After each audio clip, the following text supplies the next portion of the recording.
Hi folks, it's Jonathan here from WP Foodie School, and I want to show you a quick clip, a preview of a big tutorial series to do with email marketing that I'll be covering next week on my YouTube channel.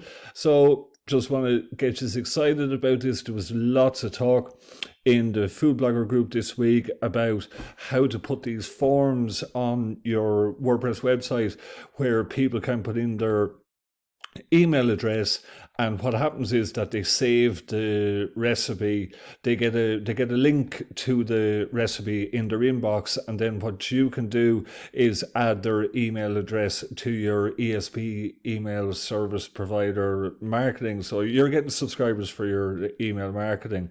So yeah, huge interest in this, and people are wondering how it's done. I'm always looking for popular topics for the YouTube channel, so if you can think of anything, get in touch. And I said to the guys there in the group that I would cover this. So it's certainly learning stuff myself. I'm uncovering little tricks myself here while I'm going through this and comparing all the different email marketing systems. I've had to sign up for some systems that I've never used before, so it's been very interesting there to compare them and how the different methods of doing this system that I'm going to show you now. What happens like when we visit a post here, sheet pan veggies, and when someone puts in their name and they put in their email address, we want their consent for data. And there we have it, and you have a confirmation message there. So, of course, the thing is as well, this is just for demonstration, but I think the form will be much better down at the bottom after the recipe. Like, I don't think people are going to save a recipe without going down to visit it like that. So, but the thing is, you could put the form in different places on different categories of recipes, something like that. Let it run for a month and see, can you spot a trend? You know, is one category, is one form performing better than the other? And you can do all of that. I'm going to put a link to Fluent Forms now. They actually have a sale on at the moment, 20% off. I'll put a link to that. But we can do all this in Fluent Forms, that we have the analytics there, and we can easily compare two forms and we can see which is better. So I filled out that form. And after you fill out the form and go over to your email inbox, and you'll see that we have a message here that we can say whatever we want here, but it's populated by what we call dynamic data. And that's the challenge now with all the different ESPs, because they all handle variables and this dynamic data differently and call it different things. But anyway, so here we have our message that we send when somebody signs up, that we thank them for stopping by and saving the recipe, and we have a link then to the recipe here and also to the inbox. One problem with this is that the notification message from the form, it's a bit bland. Like, there's not much styling, there's not much branding here. Like, if we go over to Love and Lemons here, that we have quite very nicely designed. Here's you save, they name the recipe, and there's a link to the recipe, and they also cover other categories that they have, and they have a call to action here. And the thing is, folks, that first email there is going to be your most opened email that of any email you're going to be sending to people. So you want to get it right, and you want to have it styled really well, and to have the call to action for whatever services and products you want. So you're missing out on really good screen time by not doing that. But that email is not sent from it's not a confirmation email from the form. That's actually sent with, I figured it out how it's done, and I'll be covering this next week. It's actually done with ConvertKit, but I'll be showing how to do it with the other ESPs as well. I have it half figured out. So I thought I'd have it done quicker, but it's been quite time consuming. Like, I've had to get accounts confirmed with some of the email providers and stuff, like MailerLite and stuff. They want to confirm your account and identity and all sorts of stuff. So I suppose that's, but of course with email, that's to stop spammers, is what that is. They're probably getting bots signed up and stuff like that. So that's the story with that. I wanted to show you, preview this.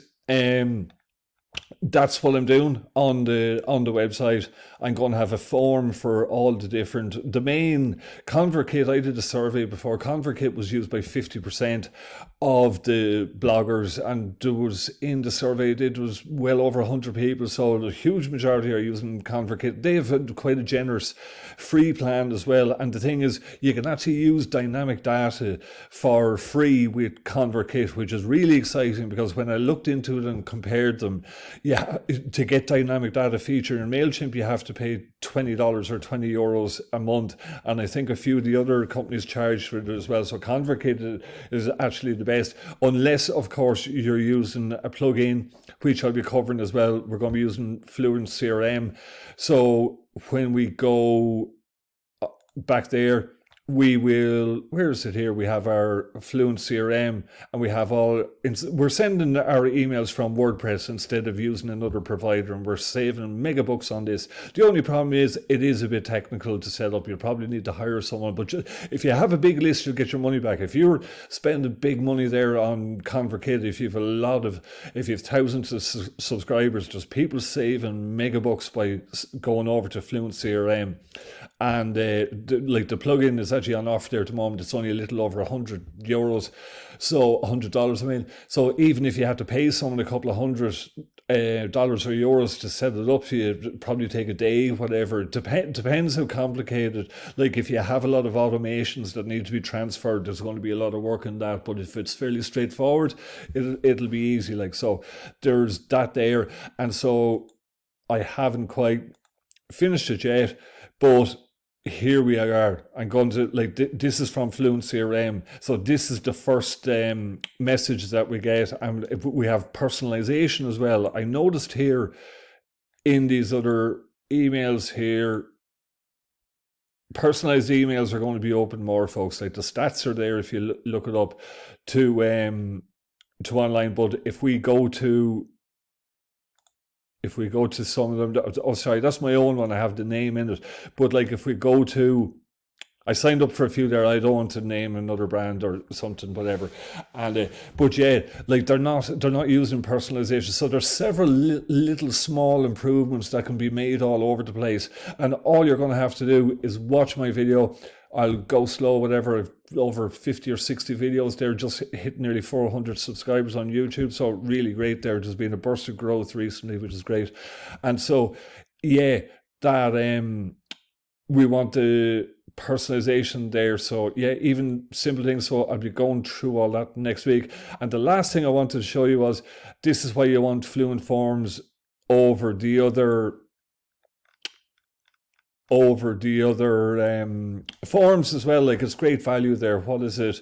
They're doing a deal at the moment, $63, and they're even doing the lifetime as well. And the other people there, the other companies, I don't think they're actually doing a lifetime deal at the moment. And the thing is, I know these guys.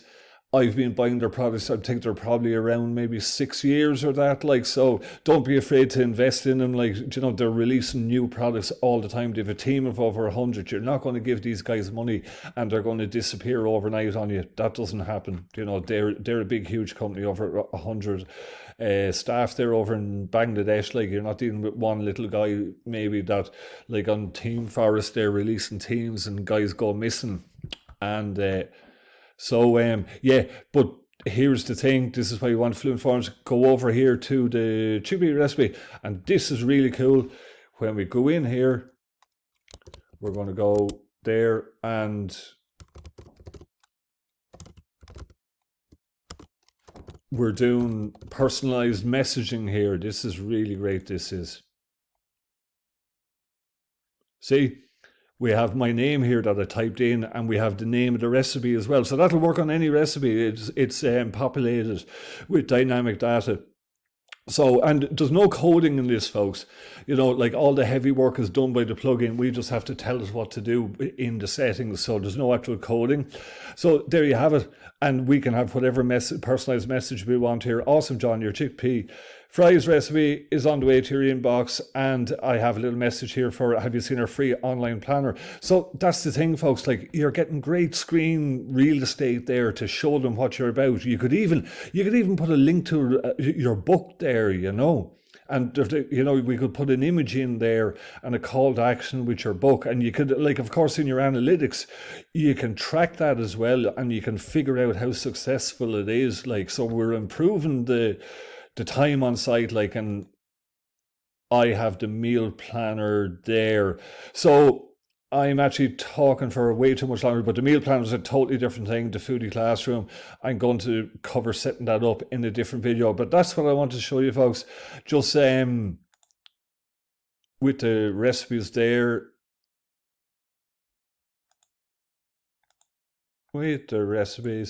there it is, the sheet pans. That's what I want to show you. People are wondering